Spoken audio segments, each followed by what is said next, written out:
Have you ever walked into a building and just felt calm, or walked into another and felt totally on edge? Or maybe you've wondered why old city streets feel so completely different from modern highways. Well, today we're going to dive into that, the powerful connection between architecture, our cities, and how we feel. And to help us unpack all this, we're looking at the work of architect Namit Tandon. Now, get this. With over 26 years in the game and more than 800 projects under his belt, we're talking everything from hotels and hospitals to private homes. He's seen exactly how the spaces we build literally shape the lives we live.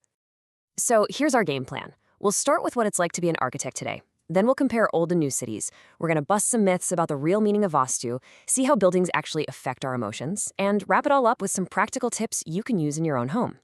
Okay, so first up, what's it actually like being an architect in this day and age? Well, it turns out it's gotten pretty complicated. You see, it used to be that a client would come to an architect with a problem, and the architect had total creative freedom to solve it. But now, in the age of Google and Pinterest and AI, clients show up with a whole folder of ideas they've already found. And instead of helping, this can actually box the architect in, really limiting their ability to design something truly creative and unique. And this tension, between the old ways and the new ways of thinking, it isn't just about individual houses. It's actually shaping our entire cities.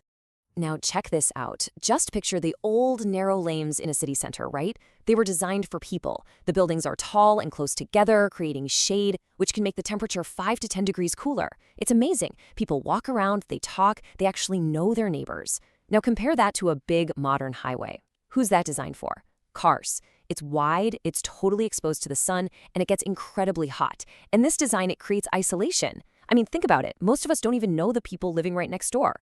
So this brings us to one of the most misunderstood ideas in all of architecture, Vastu. It is definitely time to separate the science from the superstition. For a lot of people, the word Vastu just brings up this feeling of fear, right?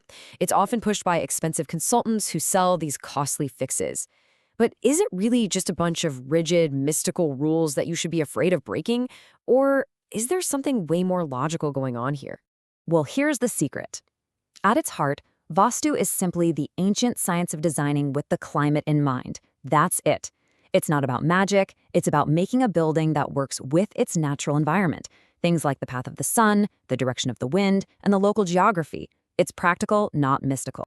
And this is where it all just clicks into place. So in India, you'd keep the northeast side of a house open. Why? To let in that pleasant morning sun and the nice breezes. Then you'd build up the southwest side, making it the tallest part to block that harsh afternoon sun, which then casts a cooling shadow on the whole house. And the kitchen? You put it in the southeast, the Agni Kona, so the wind naturally carries all the cooking smoke out of the house. See? Every single rule has a scientific reason behind it. And if you need any more proof that Vastu is about geography and not dogma, just look at Feng Shui in China. So many of its principles are the complete opposite of Vastu. And the reason is simple. The geography is reversed. For China, the Himalayas are to their south. This flips the entire climate dynamic on its head, so their architectural science adapted in a totally different way. It's all about context. But okay, beyond just climate, the design of a space has this incredible power to shape our emotions and even our thoughts. This really gets to the heart of it. The scale, the volume, the way light enters a room. These aren't just functional details.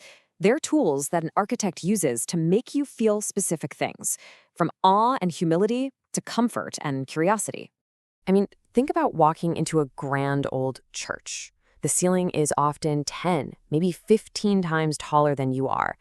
That massive vertical space is designed on purpose to make you feel small, to create a sense of awe, like you're in the presence of something way bigger than yourself.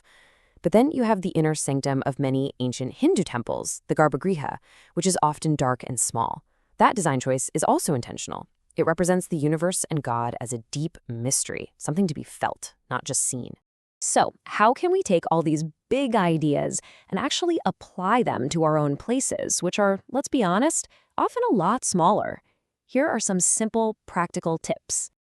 All right, if you want your home to feel bigger and more relaxing, start with light colors like off-white or cream. Also, play with different colors of light, like a bright white for when you need to focus and a warm yellow for when you want to relax. This is a big one. Choose furniture that's actually the right size for your room. And here's a fantastic rule of thumb to stop clutter. Every time you bring a new decorative thing in, try taking an old one out. And on the flip side, here's what you probably want to avoid. Stay away from a lot of heavy paneling on the walls and too many dark colors. Both can make a room feel heavy and small. The biggest mistake people tend to make? Buying huge, oversized furniture that just swallows the whole room. And remember, you really don't have to display every single showpiece you own all at once. Sometimes less is more. So after all these tips for our own homes, it brings us full circle, right back to the big picture. When you look around at the wide, hot roads and the isolated buildings and so many new developments, you have to ask a really important question. Are we still building cities for humans? Or have we started building them just for cars? It's definitely something to think about.